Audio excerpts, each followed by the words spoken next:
Well, guys, I'm back, and this is going to be the second part of my positive spin on H2. Why is it going to be in two parts? Well, because my phone is a piece of crap, and I don't have the memory space to do it all as one. I can't do a 20-minute video. I can't do a 30-minute video. So it's just how it is, and I accept it. And if you want to hear what I'm saying, you'll accept it too. Or not. All right, now we left off at Hobo Michael. I also like the fact that his descent.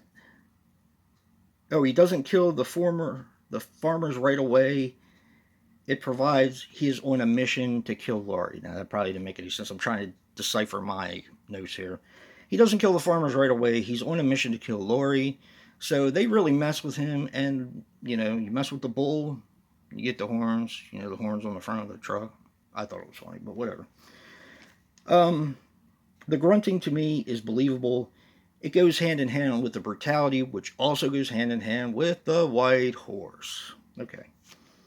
The reference to Cat Ballou is awesome. I love that movie. That's just something I picked out of it because um, Brad Dourif, when he's talking with the girls, was talking about Lee Marvin because they were talking about Starvin' Marvin, and of course he mentioned Lee Marvin, and I love Cat Ballou. I think it's amazing.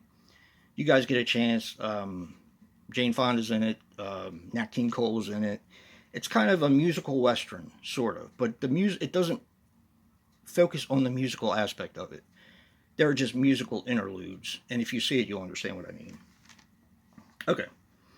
The meat scene, while I hate that he killed the dogs, is a clever distraction, um, and also a scene switch. I think that's pretty awesome that they did that. The dinner scene visions are creepy, absolutely creepy. I like the stuff that he put in there with her in the coffin. I remember jumping because she's like kind of laying there and then she just kind of goes, you know, crazy all at once. With the stuffed animal, I like how they show she retains some of her innocence. And I think that's important because showing her being a bitch all the time or being having PTSD and lashing out at everyone, I don't think it would have served the movie as well if they hadn't added some of the just her innocence. She's trying to hold on to her innocence. It's just not working very well. Um, her dreaming that she is Michael and acting out what he has done, I thought was a pretty cool homage to part five. I thought that was pretty cool. Such a powerful scene between Laurie and the counselor during the argument just intensifies the pain she is in, and it's for me it's tough to watch. The sign is in poor taste at the Rabbit in Red, and it just shows I guess everyone needs a leg up to make money because of course they show Michael's mother. Apparently she was the favorite dancer at the Rabbit in Red before she was killed. I like that Michael goes back to his mom's work. I thought that was pretty interesting for him to do that. And of course, the effects and makeup they're just phenomenal. Him stomping the head of that guy is just, I think his name's Howard, is pretty amazing.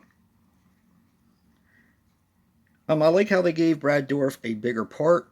He is great in this. He didn't have as much of a part in the first one as he did in the second part. And I like that. Like when I watched Halloween for my 31 Days of Horror, I watched the bloopers between Malcolm McDowell and Brad Dourif, and they were hysterically funny. Even though we know that they are related, there's something really messed up about how she finds out that she is related to Michael Myers. And you can feel how pissed off she is, and I mean, how much is a person supposed to take?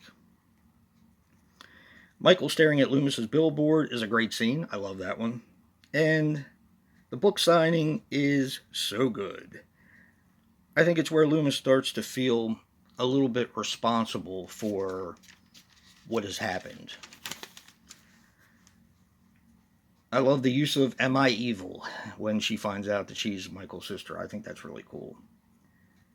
Weird Al being in this movie was a pretty cool touch, and also the host, Chris Hardman, I think Chris Hardwick, the Talking Dead guy. I thought he was pretty cool in it. The costumes are really cool for the concert. I always love the concert. The music is cool. I like the band as well. I would listen to their music. That Terror Train song is rolling over in my head as we speak. The concert has such a great Halloween atmosphere, and I think it makes the film feel more like Halloween than maybe even the first one. Danielle's death is so brutal. It's a fantastic kill, but it's really brutal and it's hard to watch. And I don't want to compare the two, but Annie's kill in the first one, in the very first Halloween, is awesome. I love it. But to compare the two, I mean, there's just no comparison. It's brutal. Absolutely brutal. And the death of Danielle is heartbreaking, of course. Dorif and Scout are fantastic in this part. I think they both handle it differently. I kind of prefer Brad Dourif's response. He's just unhinged, pretty much. I always thought it was cool the way he just went brute force to roll that car. And I like that Loomis helps at the end. And what I will say about the ending, a lot of people have problems with him speaking. I, however, don't. He only says one word, and let's just be honest. He spoke in half of the first film. So you don't think he knows how to speak, or, it's not supposed to be the same Michael Myers. This is a different take on Halloween.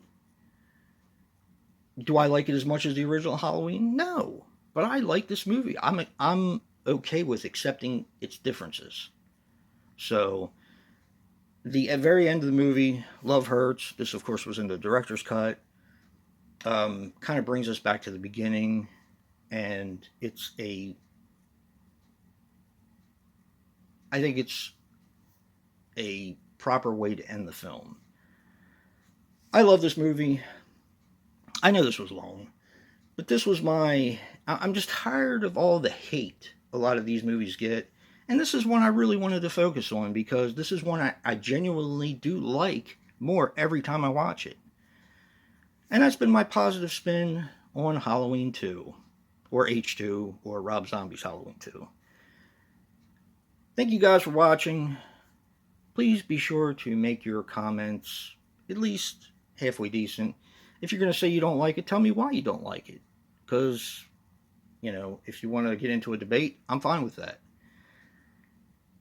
If you like what you see in here, hit that like button and subscribe. And until next time, peace.